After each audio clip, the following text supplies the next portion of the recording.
Maharashtra match fixing का सवाल अब उठा रहे हैं राहुल गांधी, कैसे देखते हैं आप विजय?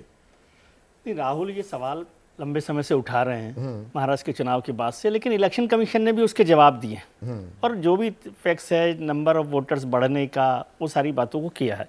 कांग्रेस के पास भी ये मौका था कि, और अब भी मौका है कि वो इलेक्शन कमीशन के खिलाफ हाईकोर्ट में जाए, सुप्रीम कोर्ट में जाए। नहीं, ये दबाव बनाया जा रहा है, ये दबाव बनाया जा रहा है बिहार चुनाव में गड़बड़ यदि झाला आप ये ना हो, कहेंगे कि हाँ, या पहले से ही हथियार डाले जा रहे हैं जो बीजेपी हथियार डालना मैं नहीं समझता, हथियार डालना नहीं समझता, पर ये दबाव बनाया जा रहा है कि भाई बिहार में भी ऐसा ना हो। हाँ। ये इसको मैं मान सकता हूँ, लेकिन एक बात मैं थोड़ा सा करेक्ट करना चाहता हूँ संदीप जी कि जो बार बार बात कही जा रही है कि सुप्रीम कोर्ट के कानून को बदल दिया। एक तो सुप्रीम कोर्ट कोई कानून नहीं बनाता, ये इलेक्शन कमीशन के अपॉइंटमेंट को लेकर काम है, हाँ। नहीं, लेकिन उसमें तो सुप्रीम कोर्ट ने कहा ही नहीं है, जिसको आप एक रेफरेंस बना रहे हैं। सुप्रीम कोर्ट ने तो कहा कि भाई ये व्यवस्था तब तक किया जब तक संसद कानून नहीं बना। नहीं तो फिर इसमें बहस कहाँ है? हाँ।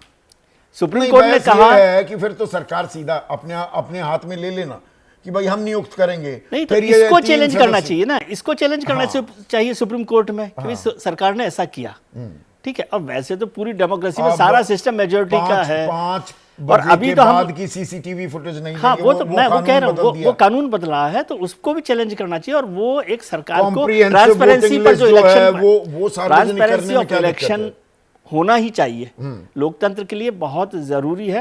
लेकिन सारी बातों का घालमेल नहीं करना चाहिए कि इलेक्शन कमीशन की अपॉइंटमेंट। अब फिर वही बात आ जाएगी बीजेपी की, आप कहेंगे बीजेपी की बात है कि जब आप एक चेयरमैन जो है, एक पार्टी प्रेसिडेंट अपनी पर्ची बनाकर इलेक्शन कमिश्नर नियुक्त कर रही हो और एक सेशन साहब की जगह सिंगल मेंबर से मल्टी मेंबर आप बना रहे हो, बहुत सारा हिस्ट्री भी है ना, तो उन सबको भी देखना चाहिए। के लेसन चलते रहेंगे देश में, लेकिन मैं कहता हूँ कि ट्रांसपेरेंसी सबसे ज़्यादा जरूरी चीज़ है इलेक्शन में, उस पर काम करना चाहिए। और राहुल गांधी हार के डर से ऐसा लेख लिख रहा हूं मुझे नहीं लगता, लेकिन दबाव वो बना रहे हैं कि भाई आगे थोड़ा सा बिहार के जब चुनाव हो तो ठीक ठीक बात हो। लेकिन ये तो हिस्ट्री देखिए कि पिछले 10 साल में 12 बार 10 साल में 12 बार राज्य में बीजेपी की सरकारें बदली है, तो वो इसी चुनाव सिस्टम के तहत बदली है ना। अब ये सिंदूर पर, ऑपरेशन सिंदूर पर जो घमासान है वो तय करेगा क्या बिहार का परिणाम, क्योंकि ये समानांतर धारा चल रही है। सिंदूर अभी, ऑपरेशन सिंदूर पर घमासान हमारा पीछा नहीं छोड़ रहा है। सर 1999 में कारगिल में के वक्त जब कारगिल चल रहा था तो कार्यवाहक प्रधानमंत्री थे अटल बिहारी वाजपेयी, सरकारी कार्यवाहक थी, सरकारी नहीं थी क्योंकि वो सरकार एक वोट से गिर गई थी उस समय, है ना।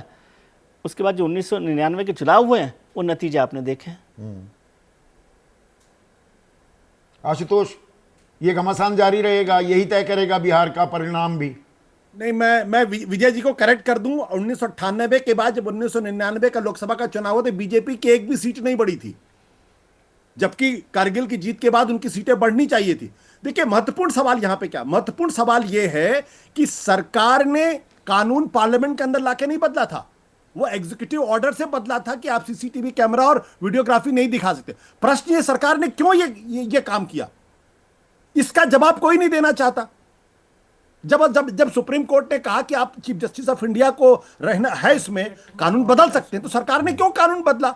सवाल तो ये है ना। तो कुछ सवाल ऐसे हैं, और देखिए कोई भी राजनीति, सरकार ने कानून नहीं बदला इसमें। प्रजातंत्र जो है, एक मिनट, प्रजातंत्र, लोकतंत्र, जमहूरियत is of the people, for the people, by the people. और जब हम किसी को चुनते हैं वो प्रक्रिया जो है वो पूरी तरह से पारदर्शी और निष्पक्ष होनी चाहिए। जिसे हम चुनना चाहते हैं वही हमारा प्रतिनिधि बने, ये मूल मंत्र है राजनीति का, प्रजातंत्र का। क्या हम इसे फॉलो कर रहे हैं?